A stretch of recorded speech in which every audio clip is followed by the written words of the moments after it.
44% of YouTube channels are gaming channels. To put it into context, that's almost 17 million channels. And of course, the most infamous one is PewDiePie. But wait, what if I told you that PewDiePie isn't actually a gaming channel?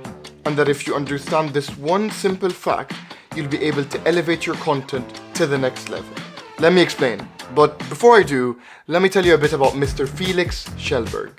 How's it going, Rez? My name's PewDiePie. Felix started doing gameplay videos like Minecraft and Call of Duty, but the videos that really put him on the map were his scary gameplay videos. This was the first instance PewDiePie really pioneered the gaming space.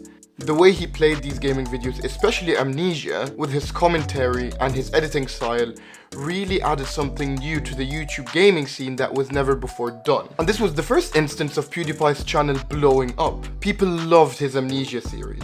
And for good reason. But the PewDiePie we know today has a lot more than just scary gaming videos. His content ranges from reaction videos to gaming videos. He also had a series in collaboration with YouTube called Scare PewDiePie, and season 1 did really well that he was going into season 2.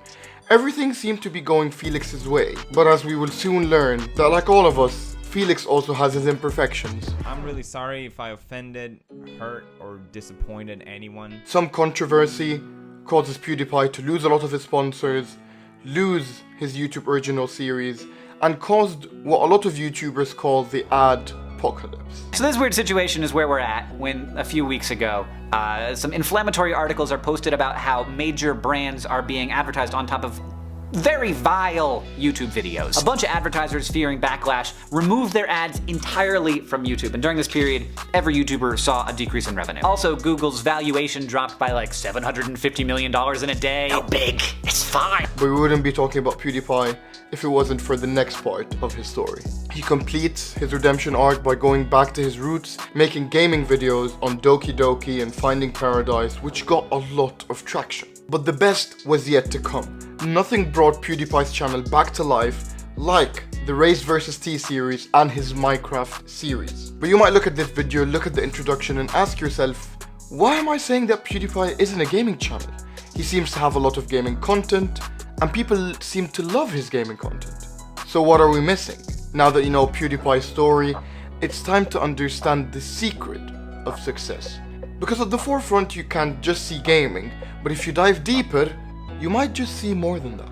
Let's start by dissecting Felix's content to understand exactly why his gaming videos succeed in such a saturated niche on YouTube. And it wasn't until I started doing something different, something that hadn't been done before, like the horror videos.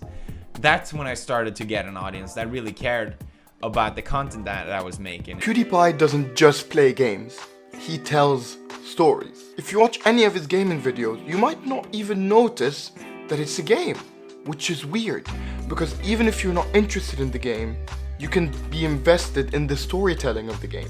He gives his characters distinct voices.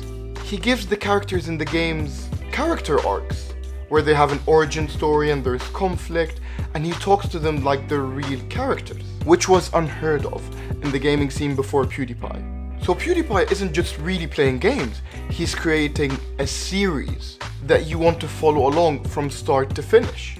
Because you might not be into Doki Doki or Finding Paradise or Minecraft, but you might be invested in the story PewDiePie is telling. Which brings me to my second and more important point of what makes PewDiePie so watchable. All his videos, including his gaming videos, have one thing in common, and that is memes.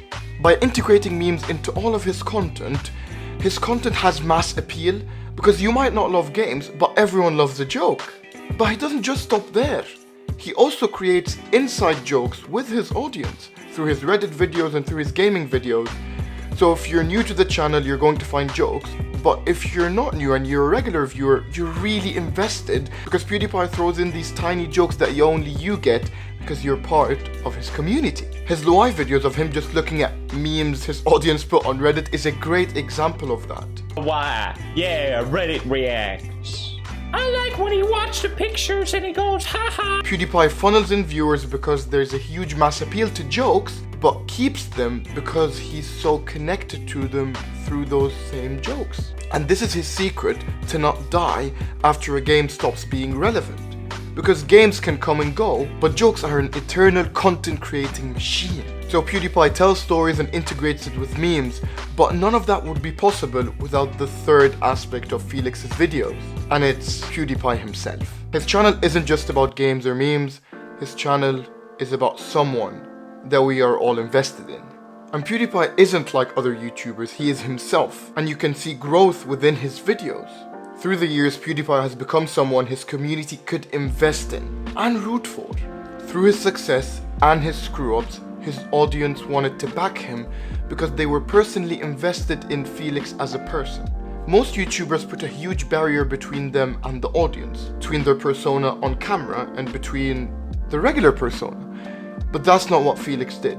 He lets his audience into his life through his videos. And that doesn't mean you have to vlog everything. Felix doesn't do that. But he lets his personality shine through the camera, his authentic self. And looking at his community backing him after his controversy, looking at the Race vs. T series, you can see that his audience isn't just there for the memes or for the games or for the storytelling. They are there because they love Felix. PewDiePie is the YouTube GOAT for a reason. He was able to combine his amazing storytelling with his ability to tell jokes, backed by his amazing, loving Swedish personality, to gain an audience of over 100 million. That's over 10 times the population of Sweden. But most importantly,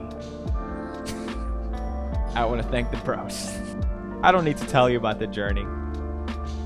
You already know it. Brofist. I hope that you've learned the secret behind PewDiePie's success and that you can implement some of these tactics to grow your own audience as well. But if you're interested in this deep dive kind of content, you might be interested in watching KSI's video where I deep dive into why he became the UK's #1 YouTuber. I'll see you guys in the next one.